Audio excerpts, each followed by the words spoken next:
감사절 절기설교를 또 마치고 다시 전도서로 돌아왔습니다. 전도서 7장 오늘 15절에서 8장 17절까지 좀 긴 본문입니다만은 또 이 시간에는 먼저 7장 15절에서 18절까지를 같이 읽도록 하겠습니다. 내 허무한 날을 사는 동안 내가 그 모든 일을 살펴보았더니 자기의 의로움에도 불구하고 멸망하는 의인이 있고 자기의 악행에도 불구하고 장수하는 악인이 있으니 지나치게 의인이 되지도 말며 지나치게 지혜자도 되지 말라. 어찌하여 스스로 패망하게 하겠느냐. 지나치게 악인이 되지도 말며 지나치게 우매한 자도 되지 말라. 어찌하여 기한 전에 죽으려고 하느냐. 너는 이것도 잡으며 저것에서도 내 손을 놓지 아니하는 것이 좋으니 하나님을 경외하는 자는 이 모든 일에서 벗어날 것임이니라. 아멘. 우리가 살아가는 이 세상은 공정한 세상입니까? 공정치 못한 세상입니까? 어떻게 생각하세요? 이 세상은 의인이 잘 되고 악인은 패망을 하고 의인은 건강하고 악인은 늘 악한 병에 걸리고 의인은 늘 돈도 잘 벌고 악인은 늘 가난하게 살고 그렇습니까? 그렇지를 않죠. 이 세상에 돌아가는 그러한 모든 것들을 보면은 참 우리가 놀랄 때가 많이 있습니다. 당황스러울 때도 많이 있습니다. 사람을 믿었다가 낭패를 당하는 그런 경우들도 허다하고요. 국가와 국가 간의 관계도 신뢰가 무너져 내리는 그런 경우들도 참 많이 있음을 우리는 얼마든지 보게 됩니다. 사람이 얼마나 악하여져 갈 수 있을까? 그 한계치도 우리는 사실은 가늠하기가 어렵습니다. 킬링 필드로 우리에게 잘 알려져 있는 그 뭐라 그럴까요? 캄보디아 쿠메르족들이 살고 있는 그 수도가 자치국인데 그 수도가 파이린이죠. 제가 우리 지금은 하늘나라에 갔었습니다만은 박기정 선교사님 때문에 참 여러 차례 10번 정도는 갔던 것 같아요. 캄보디아를 그렇게 오고 가고 하면서 그 현장을 돌아보았고, 물론 캄보디아는 이 수도가 프놈펜이고 또는 뭐라 그럴까요? 앙코르와트라 그러나요? 그런 어떤 사원도 있고 이런데 저는 그쪽은 한 번도 아직 못 가봤습니다. 그런데 쿠메로족들이 있었던, 지금도 여전히 있죠. 있는 그것은 가서 현지를 방문을 하고 또 선교지를 보고 또 교회를 보고 그렇게 왔었는데 다들 놀라는 것이 얼마 전까지만 해도 거기에 수백만 명의 학살자들, 그러니까 뭐 어떻게 처참하게 죽었는지도 모를 정도로, 지금도 이제 그 구덩이를 파보면은 또는 뭐 저수지에 물을 걷어내 보면은 거기에 뭐 수많은 사람들의 그런 어떤 유골들이 발굴이 되는 거죠. 뭐 상상을 초월하는 그런 어떤 참혹함 그 자체. 그래서 도대체 이렇게 사람이 악하여질 수가 있는가? 나치 정권 하에서 그들이 그 유대인들을 대학살시켰던 홀로코스트, 그런 내용들도 우리가 보면은 정말 놀라지 않을 수가 없습니다. 어떻게 해야 되느냐? 그런 히틀러를 어떻게 해서든 아웃시켜야 되니까 그 본 헤프라고 하는 그 신학자는 미국에서 공부를 하고 있다가 돌아가 가지고서 반정부 운동을 하다가 또 정권을 무너뜨리려고 하다가 그냥 또 발각이 되어 가지고 30대 후반에 39의 나이에 죽임을 당하는, 나라를 구하기 위해서 또 그런 나쁜 지도자를 처단하기 위해서 그렇게 했으면은 하나님께서 그런 신학자는 좀 살려주면 안 됩니까? 이렇게 얘기할 수도 있잖아요. 뿐만 아닙니다. 스탈린은 공산주의 국가를 만들기 위해서 자기 동족을 2천만 명 이상을 죽였다는 거 아니겠어요? 2천만 명. 상상이나 됩니까? 여러분, 공산주의는 정말 무섭습니다. 절대로 다른 것은 양보한다 하더라도 우리는 역사적으로 볼 때에 기독교와 공산주의는 공존할 수가 없습니다. 같이 갈 수가 없어요. 이 공산주의가 얼마나 무섭습니까? 그렇게 수많은 사람들을 처단하고 그렇게 정권을 잡고 권좌에 오르면은 여러분, 자민들 제대로 오겠습니까? 스탈린이. 그런데 오랫동안 정권을 잡았잖아요. 권좌에 앉아 있었잖아요. 과연 이 세상이 공정하다고 그렇게 말할 수 있습니까? 세상은 그렇지 않은 그러한 일들이 정말 이런 큰 예가 아니라도 우리 일상생활 가운데에서 우리는 정말 흔하게 접할 수가 있는 것입니다. 그래서 오늘 우리가 읽어본 본문에서 15절 솔로몬은 뭐라고 얘기를 합니까? 보세요. 내 허무한 날을 사는 동안에 내가 그 모든 일을 살펴보았더니 뭐라고 얘기합니까? 같이 읽어봅시다. 자기의 의로움에도 불구하고 멸망하는 의인이 있고 자기의 악행에도 불구하고 장수하는 악인이 있다. 의인이 장수하고 형통해야 되는데 그렇지 못하더라는 거예요. 악인은 패망하고 또 그렇게 모든 사람으로부터 지탄을 받아야 되는데 그렇지 아니하더라는 것입니다. 다음 장 8장 14절에도 보면은 중간에 곧 악인들의 행위에 따라 벌을 받는 의인이 있고 의인들의 행위에 따라 상을 받는 악인들도 있다는 것이라. 말이 안 된다는 거죠. 말이 안 된다. 뒤바뀌었다는 거죠. 또 10절을 보면은 또 악인은 명예롭게 묻히는 것을 보고 자신이 죄악을 저질렀던 바로 그 도시에서 칭송을 받는 그러한 사람이 있음을 보고 전도자는 고백하기로 이해할 수가 없는 그러한 세상이다. 그렇게 얘기를 하는 것입니다. 전도자가 보기에는 세상은 흐트러진 복잡한 퍼즐 조각 같아서 전체 그림을 맞추기가 어려운 것입니다. 실타래처럼 엉킨 세상을 풀어 설명할 수 없었던 지혜자의 입에서는 어떤 단식이 흘러나옵니까? 7장 23절에서부터 24절의 말씀입니다. 같이 한번 보시죠. 내가 이 모든 것을 지혜로 시험하여 스스로 이르기를 내가 지혜자가 되리라 하였으나 지혜가 나를 멀리하였도다. 이미 있는 것은 멀고 또 깊고 깊도다. 누가 능히 통달하랴. 아무리 지혜가 있다 하더라도 아무리 솔로몬이 지혜자가 자라 하더라도 그가 가지고 있는 지혜로도 세상에 되어져 가는 그러한 일들을 설명할 수가 없고 이해할 수가 없다. 세상이 돌아가는 일들이 다 그렇다 하는 것을 우리 모두는 살아가면서 한 번씩 느끼며 살아가는 것입니다. 이런 인생의 굵직한 질문들을 붙들고 여기에서 답을 찾고자 실험했던 사람들은 많이 있었습니다.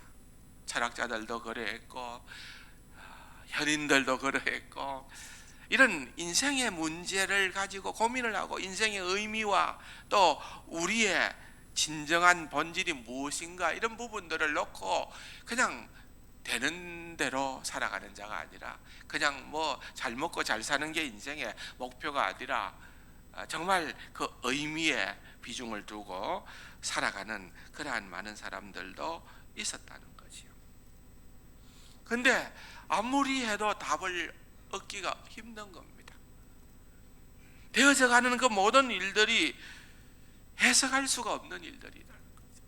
세상의 그 모든 부조리를 보면서 결국은 하나님이 없다, 신이 살아 있다고 하면은 우리에게 이렇게 어떤 말로 설명할 수 없는 이런 험한 일들이 일어나겠느냐. 신에 대한 분노, 반항적인 태도, 그러한 것들로 몸부림을 치는 사람들도 있는 것입니다. 그런 철학적인 사고보다는 내가 어떻게 해서든 구체적으로 내 삶의 현실을 변형하기 위한 실천이 중요하다, 그렇게 분연히 일어서는 사람들도 적잖이 있었습니다. 그런데 여러분, 세상의 현상들이 복잡한 만큼이나 그 해결책 역시도 다양하지만은 어느 하나 만족스러운 해결책은 없는 것입니다. 그럴 수밖에 없는 거죠. 일전에 제가 추천한 책 가운데에서 이 월터스라는 알버트 워터스라는 사람의 창조 타락 구속이라는 책을 소개한 적이 있습니다. 읽어보신 분 구입하셔서, 기가 막힌 책입니다. 이게 그리스도인의 세계관, 우리가 이 세계관, 이 창조, 타락, 구속, 이 부분에 대한 확실한 이해를 그렇게 두껍지도 않아요. 근데 고전 중에 고전이에요. 우리가 정말 인간을 잘 이해하기 위해서는 탁월하게 쓴 이 책을 한번 다시 추천을 합니다. 읽어보세요. 여기에서 그는 이 복잡한 세상을 분석을 하면서 구조와 방향을 얘기합니다. 구조와 방향. 근데 이 구조라고 하는, 여기에서 이 저자가 말하는 구조라고 하는 것은 뭘 의미하는가 하면은, 하나님께서 세상을 이끌어 가시는, 우리가 볼 수는 없지만은, 우리가 그것이 잘 느껴지지는 않지만은, 이 세상을 지금까지 이끌고 가시는 하나님의 창조 질서를 얘기하는 것입니다. 우리가 몰라서 그렇지, 우리가 그냥 불평하고 투덜대서 그렇지 않다. 이 세상은 보이지 않는 거대한 하나님의 창조 질서가 있다, 그걸 주장해요. 방향은 뭐냐 그렇다면은, 그것은 바로 그런 하나님의 창조 질서, 또 이 세상의 타락함, 여기에 따라서 우리가 어떻게 반응을 보이느냐, 그것이 방향이에요. 방향. 타락한 인생은 하나님의 창조 질서와 반대가 되는, 거스르는 그러한 반응을 보일 수밖에 없는 것이고, 세상의 악행이 더욱더 성행하는 것은 당연한 일이고, 하나님의 백성들은, 하나님께서 택하여 구원하신 그러한 사람들은 회복의 역사가 일어나는데, 본인도 회복되어지고 세상도 회복시키는 그러한 놀라운 역사가 일어나는데, 그것은 창조의 질서와 순행하는 그러한 방향으로 역사가 진행되어진다, 그렇게 얘기를 하는 것입니다. 세상 사람들은 악과 부조리의 원인을 세상의 구조 가운데에서 찾으려는 경향이 있습니다. 그런데 이 책에서는 악과 모순을 창조의 구조에서 찾는 것이 아니고, 그 구조를 잘못 사용하는 사람들의 태도에 있다, 그렇게 주장합니다. 이 태도, 이 방향, 태도가 바로 우리에게 중요하다는 것입니다. 오늘도 여러분들이 차를 타고 많이들 교회를 오셨을 거예요. 차를 타다 보면은 심심찮게 경험하는 것이 자동차 사고입니다. 근데 대부분의 사고는 차가 구조적으로 결함이 있어서 사고가 납니까? 그렇지 않으면은 운전하는 내가 문제가 있어서 사고가 납니까? 운전자예요, 운전자. 지금은 차가 얼마나 좋은지 모릅니다. 저도 차가 아마 10년은 더 된 것 같은데, 대략. 그런데 아직까지 멀쩡해요. 아무 문제 없습니다, 기본만 하면은. 차가 문제가 있어서 사고가 나는 게 아니라 내가 뭐 엉뚱 생각하다가 내가 전화 받다가 내가 다른 사람하고 또 이야기하다가 한눈 팔다가 꿍 하고 사고를 내는 거거든요. 구조의 문제가 아니라 그 차를 모으는 내 자신에게 문제가 있다는 것입니다. 악과 부조리의 뿌리는 보이는 세계 속이 아니라 보이지 않는 사람 속에 있다는 것입니다. 이걸 우리가 명쾌하게 알아야 됩니다.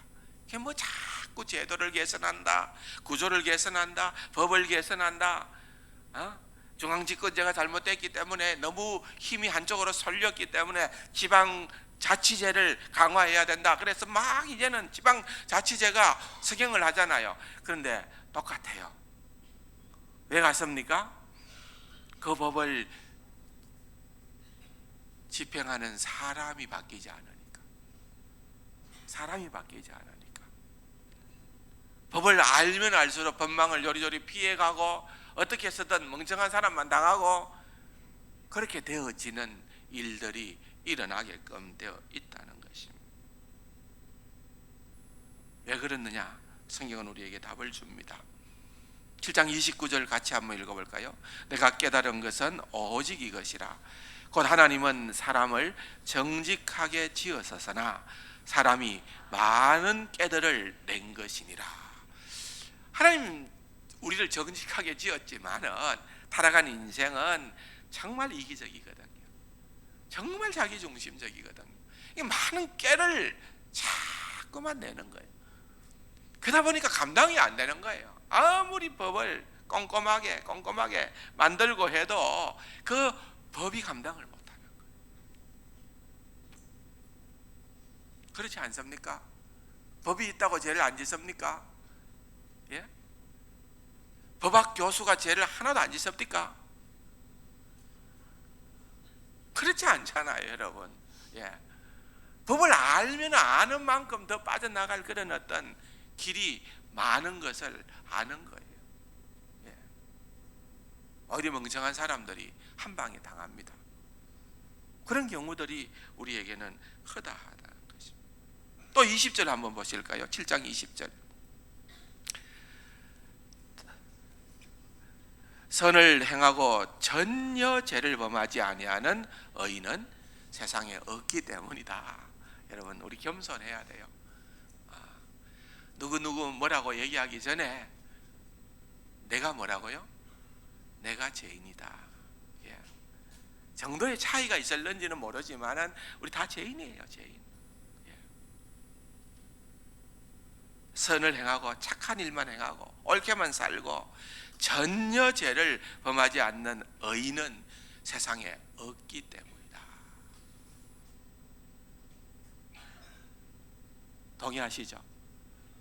여러분, 우리가 별 수 없어요. 그러니까 자꾸 여러분 남을 비판하거나 남을 정죄하면은요, 그건 결국은 중심이 뭡니까? 나는 옳다는 거예요.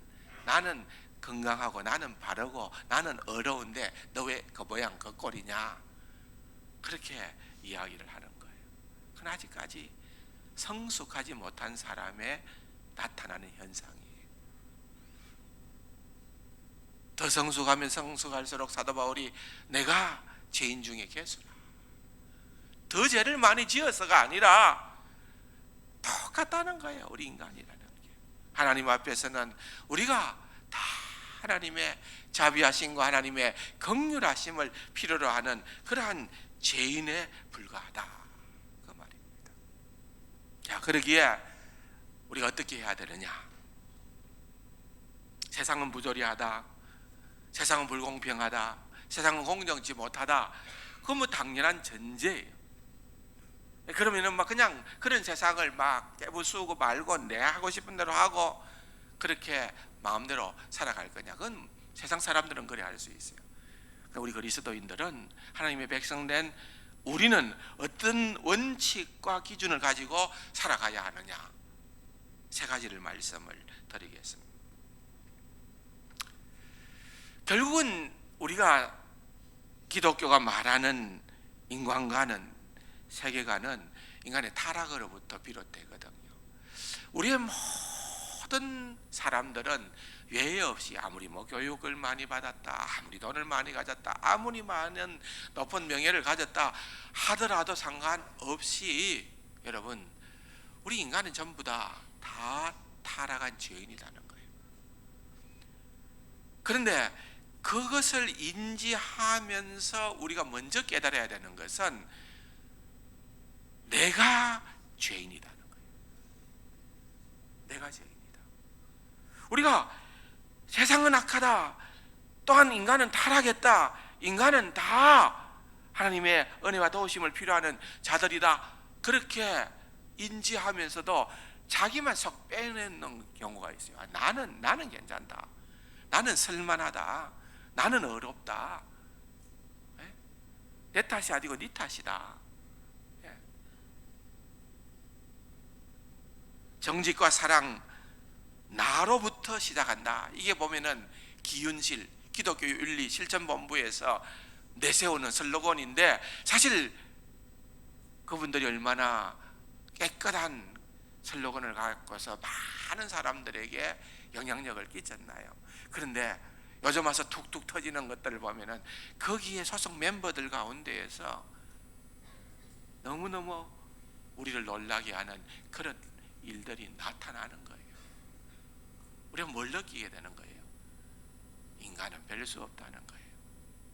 무슨 운동을 하든지 어떤 자이든지 누구이든 간에 누가 누구를 정죄하거나 누가 누구를 비판하거나 누가 누구를 적폐 세력으로 간주하거나 그렇게 할 수 있는 권위 우리에게는 없다는 거예요. 부조리한 세상을 살아가는 바른 방식은, 여러분, 세상의 악을 개탄하거나 세상을 바꾸겠다고 구호를 외치기 전에 먼저 나 자신이 회개하는 것입니다. 주님께서 말씀하신 유명한 말씀대로 다른 사람의 눈에 있는 티끌을 보기 전에 먼저 내 눈 속에 있는 뭘 발견해야 된다고요? 덜보를 발견해야 된다. 자신을 먼저 돌아보라는 거예요. 자신을 돌아보고 타인을 대해야 된다는 것입니다. 그래서 첫 번째 원리, 이 부조리한 세상을 살아가는 첫 번째 원리는 사람 볼 것 없고 누구 볼 것 없고 세상 볼 것 없고 철두철미 하나님, 나는 죄인입니다. 하나님, 주님 나를 구원하여 주시옵소서. 주님 나를 살려 주시옵소서. 지속적인 회개와 자기갱신이 필요하다는 것입니다. 두 번째, 이 부조리한 세상 가운데에서 믿음의 삶의 방식은 무엇인가 하면은 주어진 자리에서 창조의 질서를 따라 살아가는, 다시 말하면은 하나님의 말씀에 실천하며 살아가는 그러한 삶의 태도를 의미하는 것입니다. 세상의 핵심 문제는 구조가 아니라 잘못된 방향, 즉 인간의 타락이지만은, 여러분, 우리가 이 인간이 타락해서 세상이 악하다, 별 수 없다, 이걸 너무 지나치게 강조하다 보면은 어떤 결론이 나오는가 하면은 인간은 다 별 수 없어. 그 말은 무슨 말인가 하면은 지나친 비관주의예요. 될 대로 되라. 우리가 아무리 해도 한계가 있고 우리가 아무리 해도 세상은 바뀌지를 않는데, 여러분, 맞습니다. 우리 인간이 깊이 타락한 것은 사실입니다. 그러나 그럼에도 불구하고 우리 인간은 인간에 대한 희망을 절대로 놓쳐서는 안 된다는 것입니다. 하나님께서 우리가 타락했다고, 우리가 악하다고 하나님께서 우리를 포기하셨나요? 하나님 우리를 끝까지 사랑하시고 끝까지 우리를 포기하지 아니하셨다는 거예요.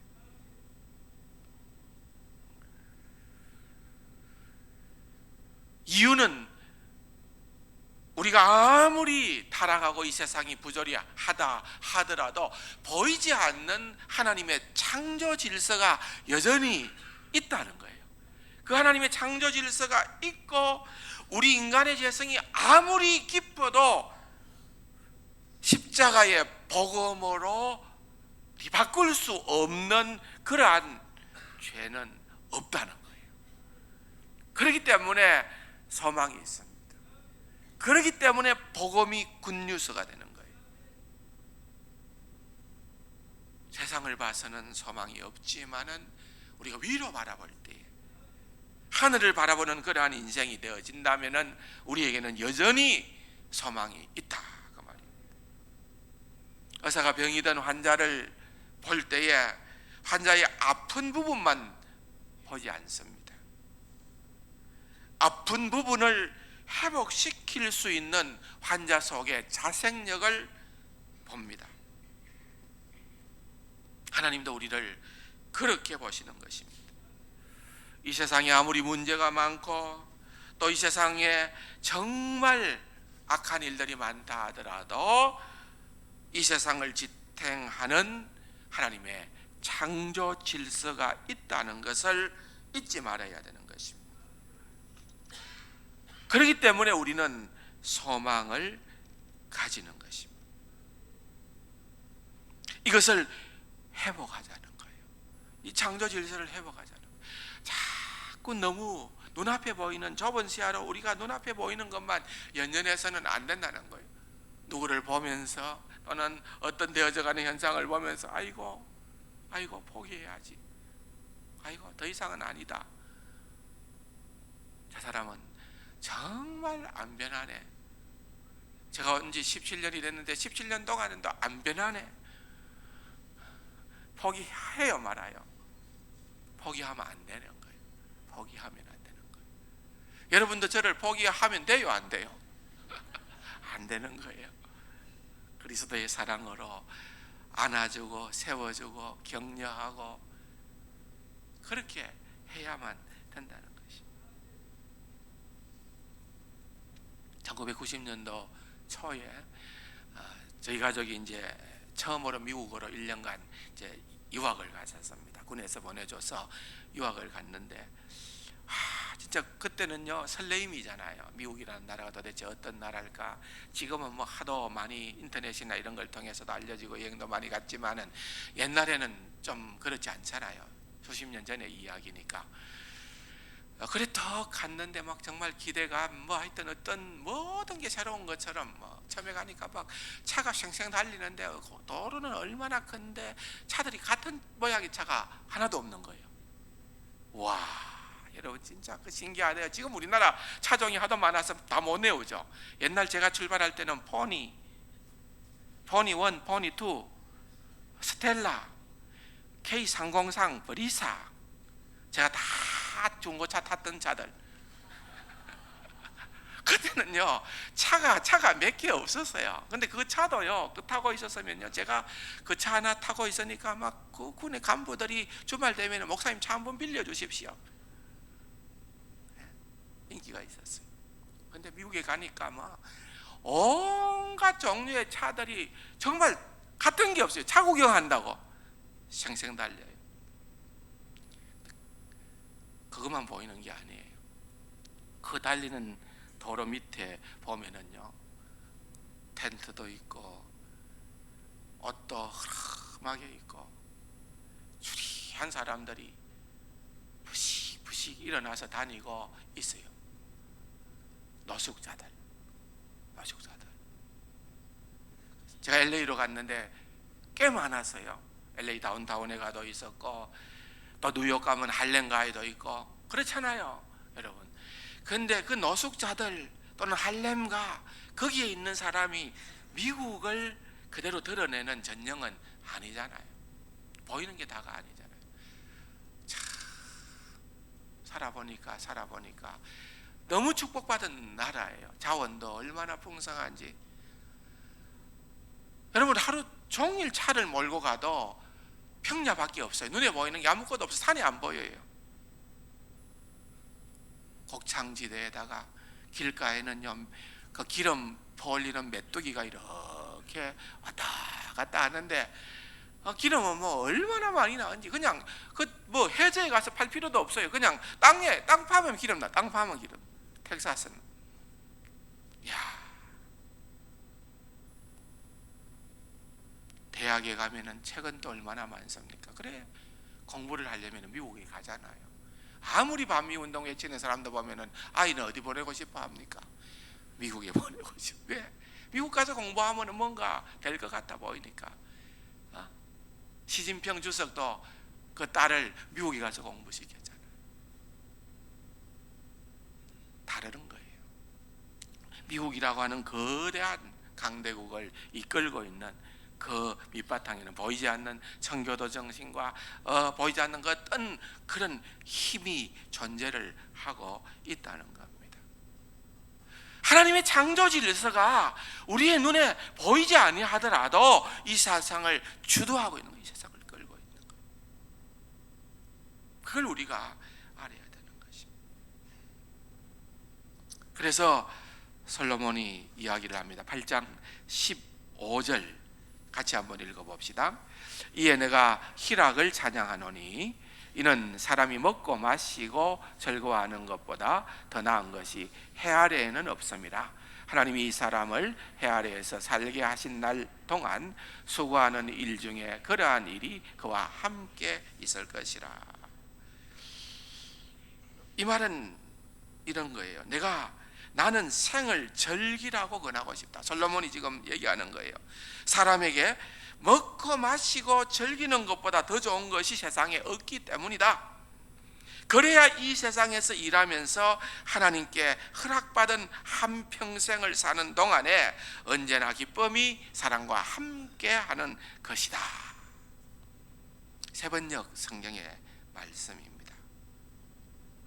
먹고 마시고 즐기라는 쾌락주의적 인생관을 권유하는 것이 아닙니다. 비록 이 세상이 완전하지는 않지만은 이 땅에 창조주 하나님의 질서가 있기 때문에 그 질서 안에서 주어진 삶을 하나님의 선물로 생각하고 하루하루를 감사함으로 즐거움으로 살아라. 여러분, 그리스도인은 즐거워할 수 있어야 됩니다. 기뻐할 수 있어야 됩니다. 뭐 그냥 주식이 떨어져도 여러분 그냥 누가 보든 안 보든 희죽희죽 웃는 사람이어야 돼. 예. 집에 가면은 뭐 아내 보고 남편 보고 자식 보고 부모 보고 그 다 기쁨입니다. 여러분, 왜? 하나님께서 허락해 주신 분복이다, 나의 몫이다. 그렇게 생각을 하면은요, 여러분, 우리가 감사하지 않을 게 없고 기뻐하지 않을 게 없다는 것입니다. 그렇게 살아가야 된다 말씀을 하고 있습니다.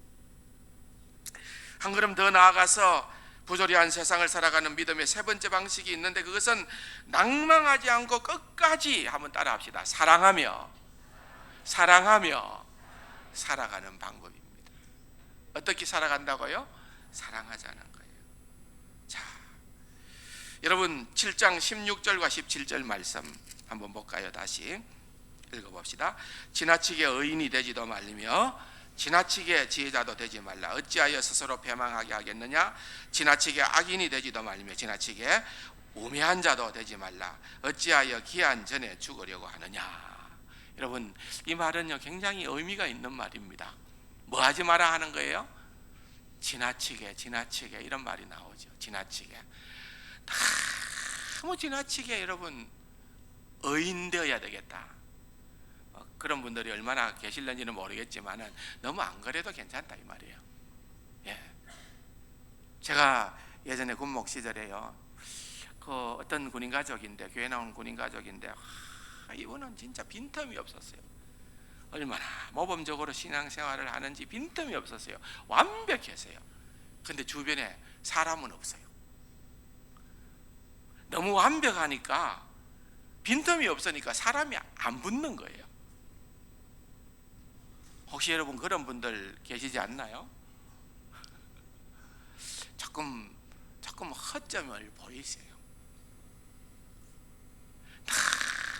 뭐 옳고 그런 거 그거 갖고 따지고 거기에 뭐 알고 보면은 다 죄인인데 목숨 걸 일도 아닌데 여러분. 그래서 여자들이 평균 수명이 남자보다 한 10년이 길다잖아요. 그 이유가 뭔지 분석한 분들을 보니까 그 이유 가운데 결정적인 것 하나는 조금 남자보다는 칭찬과 위로와 그런 어떤 뭐 이런 좀 여유가 있다는 거, 이 여유가. 예. 남자보다는 여자들이 좀 그렇대요. 그래서 좀 나이가 들수록요 여행을 가도 남편하고 안 갈란대요. 예. 남편하고 가면 재미없대요. 할 말이 없대요. 할 말이. 누구하고 가느냐? 친구하고 간대요. 친구하고 가가지고서 막 하여튼 막 밤이 맞도록 얘기를 하고 그렇게 입방아를 찍고 하면은 그게 재밌다는 거예요. 좋다는 거예요. 위로와 공감, 칭찬과 공감, 뭐 이런 것 아니겠습니까? 우리 한국 사람들이, 남자들이 제일 잘하는 게 뭔가 하면 일이래요. 일.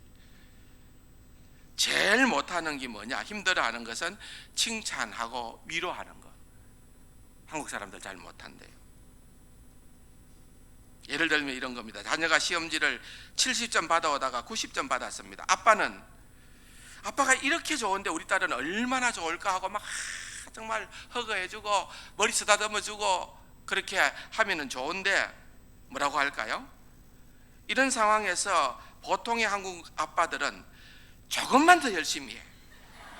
네. 그럼 다음번에 100점 받는다. 다음번에 100점 받는다. 지금 90점 받았으니까 조금만 더 열심히 하면 다음번에 100점 받는다. 그러니까 이제 딸이 더 열심히 공부해서 아빠를 기쁘게 해드리려고 드디어 100점을 받아왔습니다. 그러면 어떻게 해야 돼요? 네, 칭찬해야 하고 격려해야 되는데 아빠가 어떻게 얘기하는가 하면은 방심하지 마.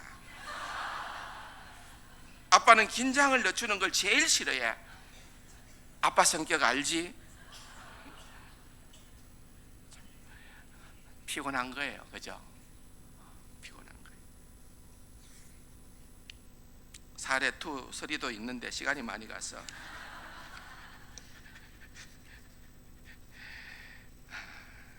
그렇습니다.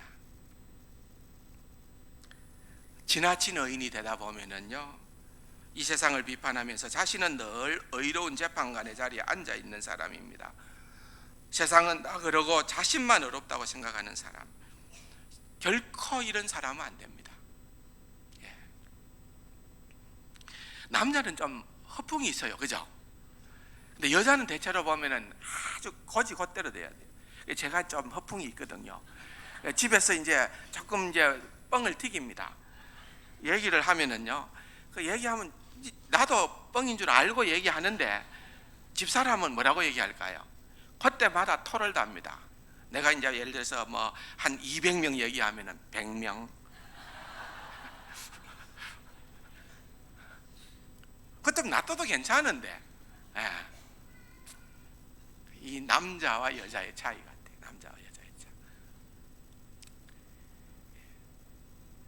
지금 그 자리는 뭐가 얼마나 정직하냐, 얼마나 의롭나 그거 인정받을 일은 자리가 아니고 공감과 칭찬과 위로받으려고 하는 자리인데 그 자리에서 굳이 정의를 실현하려고 아 참.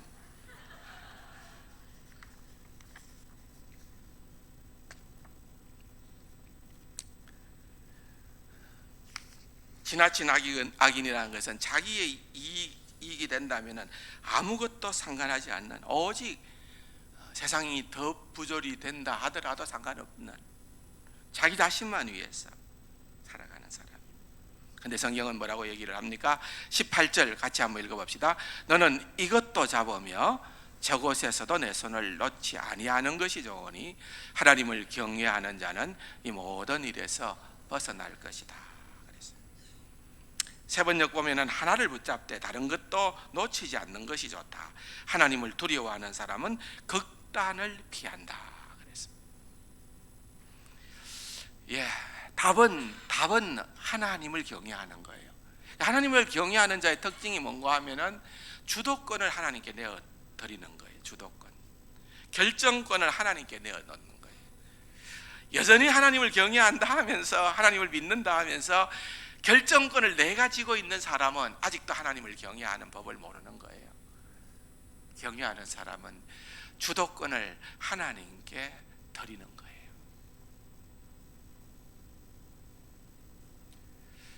그래서 전도자는 얘기합니다. 극단으로 가지 말고 중용과 균형을 가져야 된다. 그렇게 얘기하는 거예요.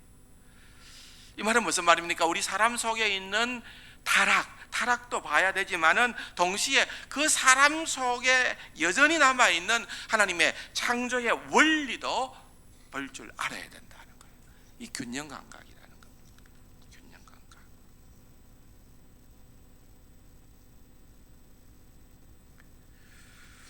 사랑하는 성도 여러분, 이것이 우리에게 얼마나 중요한 일인지 모르는 것입니다. 이런 균형 감각을 가지고 이 세상을 살아가면은 비관만 하거나 인간에 대해 포기하지 않습니다. 세상을 부조리하게 만드는 것도 사람이지만은 세상을 살맛나게 만드는 것도 사람임을 알기 때문에 그렇습니다. 우리를 절망케 하는 것도 사람이지만은 우리에게 희망을 주는 것도 역시 사람이기 때문입니다. 그래서 사람의 죄성을 분명히 깨닫고 알지만은 동시에 사람에 대한 희망을 포기하지 않고 사람을 사랑합니다. 복음으로 사람을 구원하기 위하여 애를 씁니다. 그것이 우리가 해야 할 일입니다.